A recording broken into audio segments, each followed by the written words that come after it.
The quiet power of words. Let me ask you something.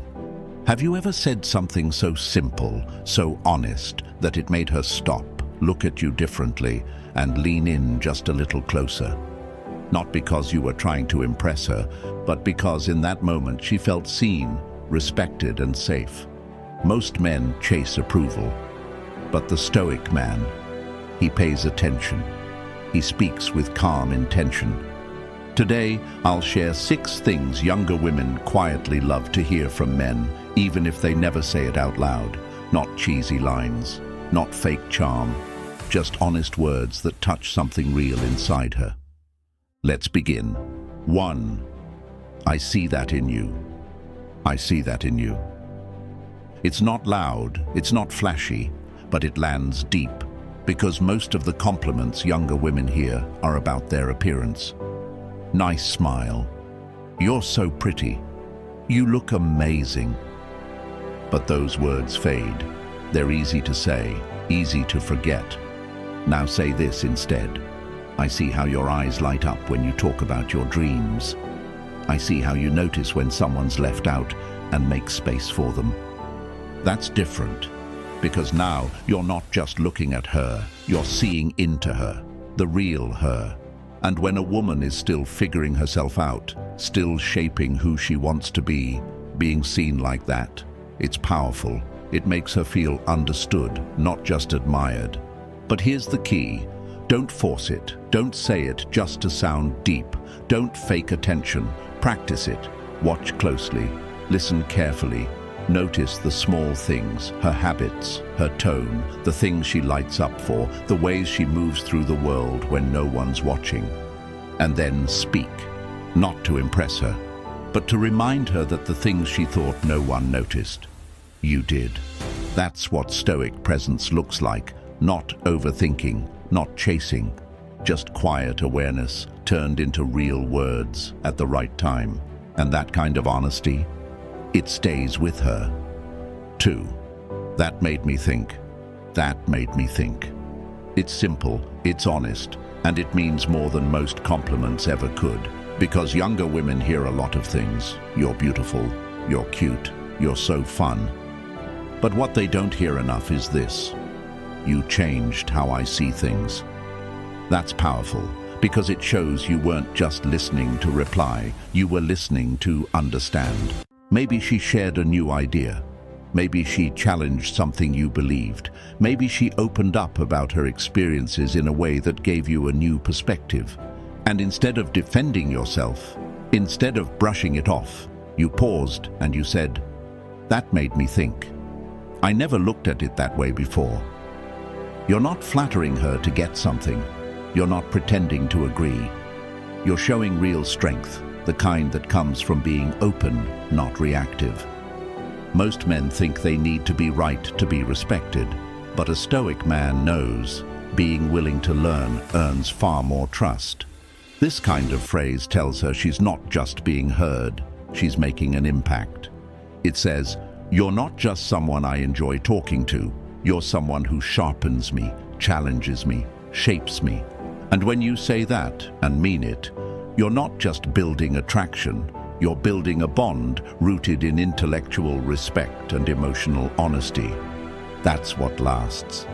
3. I respect how you handled that. I respect how you handled that. It's just a sentence, soft, steady, without fuss.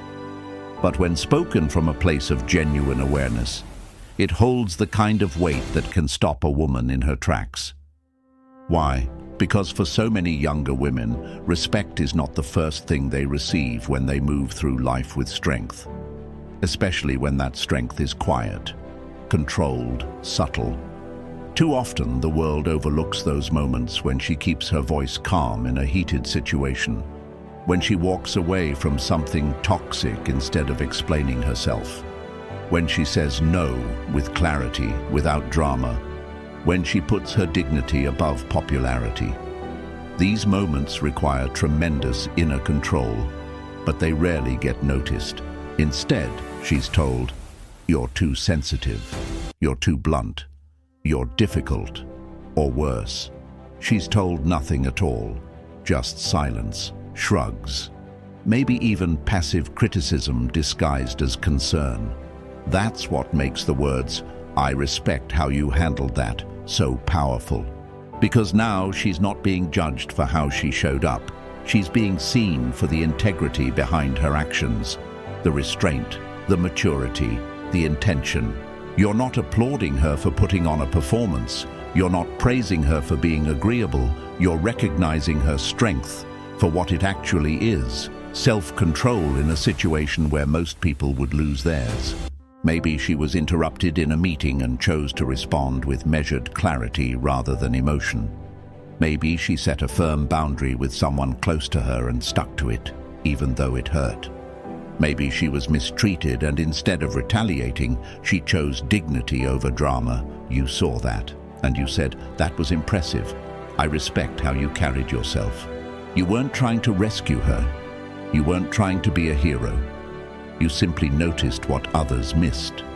And you said something that made her feel safe in her own power. And that kind of acknowledgement, it stays with her. Because she didn't have to raise her voice to get your attention. She didn't have to justify her actions to earn your approval. She didn't have to downplay her strength to be liked. You saw her, not just the result, but the way she moved through a difficult moment, and you respected it. That tells her something deep. You don't need to shrink to be respected. You don't need to sugarcoat your strength for it to be accepted. And here's where it gets even more important. You didn't say it to manipulate. You didn't say it to flatter. You said it because you meant it.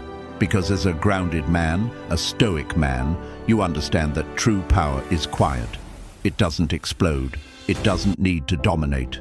It moves with control, precision, and calm. So when you respect a woman for the way she carries herself, not for how she looks, not for how she pleases you, but for how she leads herself, you're offering something rare. Emotional equality. You're saying, "You and I are both navigating the world with purpose and presence. I see that in you, and I honor it." That kind of moment isn't about attraction. It's about something much deeper. Trust. Because now she knows whether she's strong or vulnerable, silent or expressive, gentle or firm.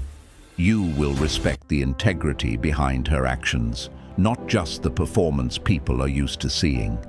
And in a world where she's constantly told how to behave, how to soften, how to explain herself, you've become a safe space, not because you offer protection, but because you offer recognition without condition. You're not towering over her to fix things. You're standing with her quietly saying, "I saw how you held your ground. You didn't need to shout. You didn't need to win. You just handled it, and I respect that." That's not just validation. That's permission to keep being the version of herself that's powerful, grounded, and real. And that's something she won't forget. Because in a world that often only sees strength when it's loud or flashy, you chose to honor the kind of strength that whispers. And she'll remember you for that. Not because you clapped the loudest, but because you noticed what others never took the time to see. That's respect. That's presence. That's what makes a man unforgettable. 4. This conversation matters to me. This conversation matters to me. 5 ordinary words. But when spoken with presence, they carry an emotional weight that can shift the entire dynamic between two people, especially when one of them is used to being treated as background noise. In a world moving faster every day, where messages get skimmed, feelings get filtered, and connection gets confused with attention, something as simple as being fully seen and heard has become rare.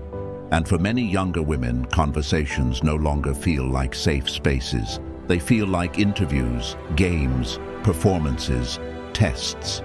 She's learned to keep her guard up, not because she's cold, but because she's been through enough to know when someone's just waiting for their turn to talk, when someone is performing interest, when the conversation isn't about her, but about how fast someone can turn her words into an opportunity to impress, flirt, or redirect the focus back to themselves.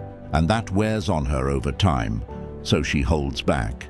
She becomes careful with her words. She avoids going too deep, too fast. She gives rehearsed answers, keeps it light, smiles when she doesn't feel like smiling, just to keep things from getting awkward. Because the truth is, she's been conditioned to expect that most conversations are either shallow or transactional. That presence is temporary, that most people are only half there. Until she meets someone different. He's not trying to rush the moment. He's not jumping from topic to topic to avoid silence.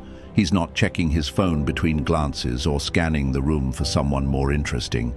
He's just there, still, present, calm. And when she speaks, he doesn't interrupt. He doesn't finish her sentences or shift the topic to his own story. He listens, not just to her words, but to what's beneath them, her tone, her hesitation, the subtle shifts in her energy, the things she's not sure she can say out loud yet. And then, when the moment is right, he says something she hasn't heard in a long time. This conversation matters to me. Or maybe he says it in another way. I didn't expect this to feel so honest, but I really appreciate it. I'm glad we're talking like this. It's rare. I haven't felt this present in a while. And suddenly, something unlocks inside her, because now she's not being evaluated. She's not being talked at. She's not trying to keep up with someone's ego or keep the energy high to stay interesting. She's just being herself, and someone is finally meeting her there. That kind of space, that kind of emotional safety. It's not common. It's not something she finds on every date, in every friendship, or in every interaction. It's something she didn't even realize she was craving until it arrived. And the beauty is, it wasn't created through big words or grand gestures. It was created through presence, through stillness, through respect. Because when a man says, "This conversation matters to me," he's not just saying, "I enjoy talking to you." He's saying, "I'm not trying to move past this moment. I'm letting it deepen. I value what we're building in this silence, this eye contact, this exchange. You don't need to entertain me or prove yourself. I'm here because you're here." It tells her, "I'm not listening so I can respond.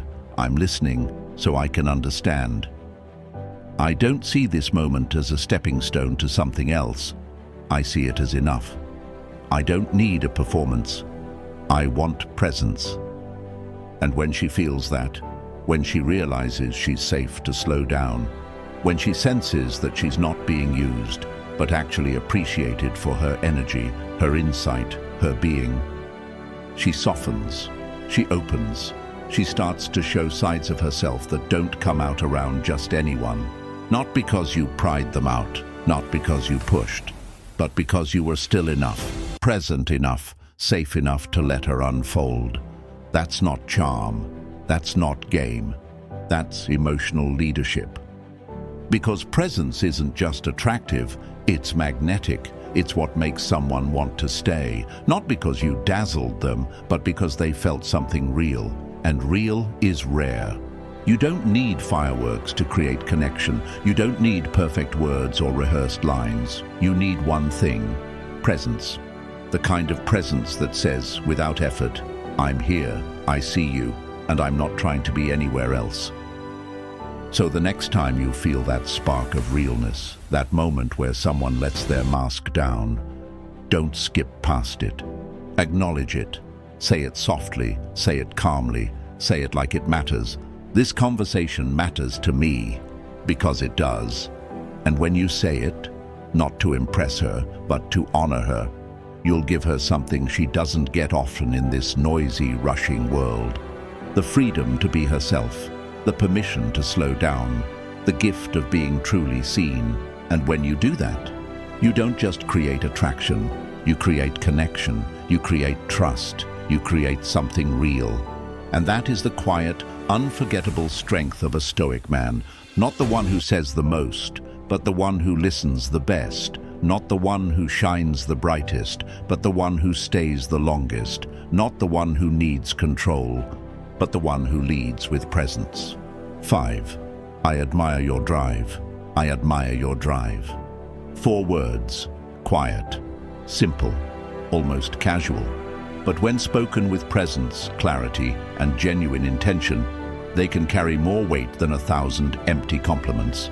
Because those words are not about surface-level admiration, they're not about performance or presentation, they are about witnessing and honoring the inner fire that pushes her forward day after day.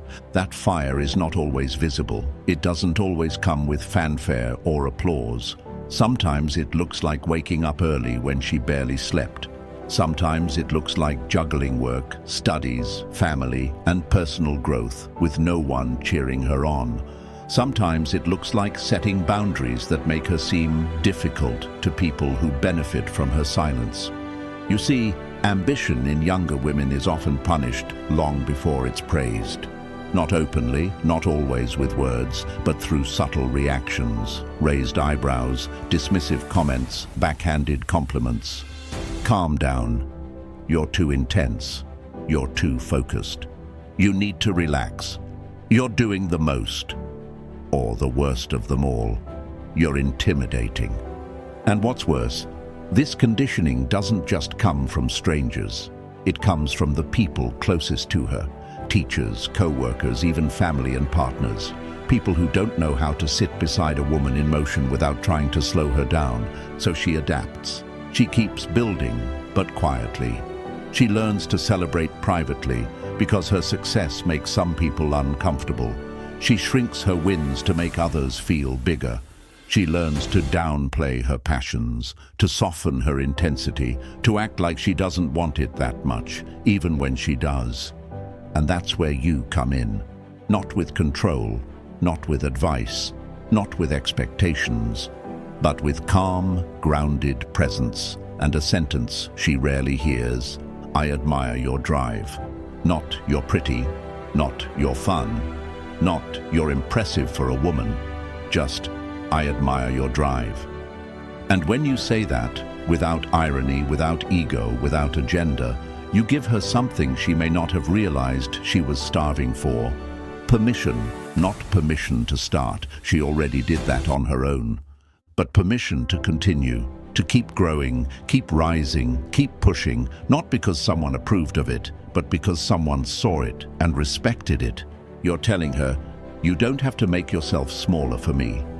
You don't need to dilute your fire to make me comfortable. You can bring your full self here, and I'll meet you with steady respect.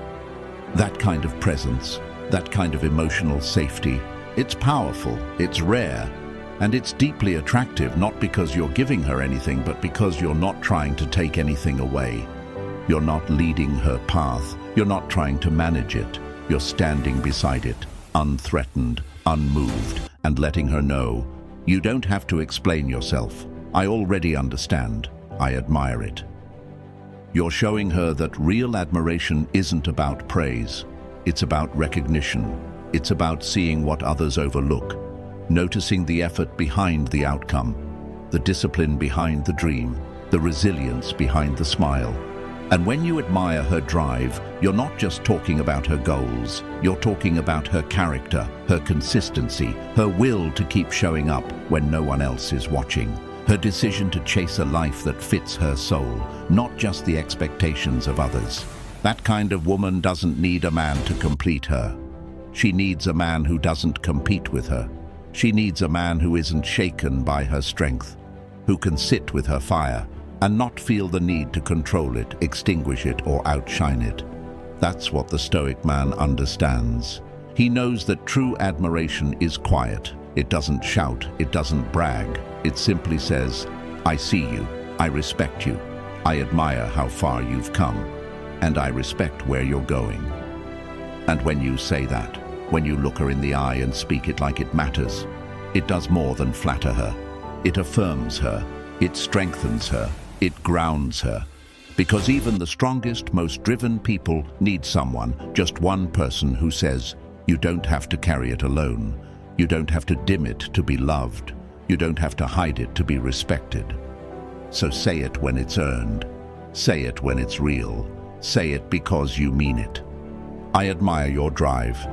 It might sound small, but to the right woman, at the right time, it can feel like everything she needed to hear. not because it gives her power, but because it reminds her she already has it. 6. You don't have to be perfect. You don't have to be perfect.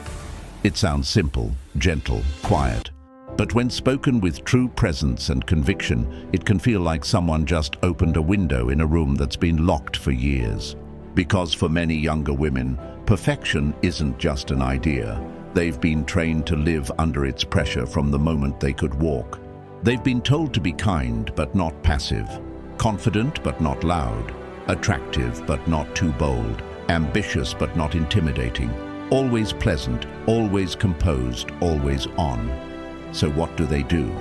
They learn to play the part, to keep their feelings polished and their pain tucked away, to fix their hair even when they're falling apart inside, to say I'm fine when they're actually exhausted, overwhelmed or breaking, to second-guess every word before speaking, to perform day after day, hoping they'll be enough, but never feeling like they truly are. And the world doesn't make it easier. Social media shows her highlight reels of people who look perfect, speak perfectly, live perfect lives, at least on the surface. Even in real life, she notices how people only applaud when she's smiling, only listen when she's composed, only stay close when she's making things easy. She gets the message, loud and clear: you can be accepted as long as you don't show your flaws. So what does she do with the messy parts? The doubt, the anger, the fear, the softness, the confusion. She hides them.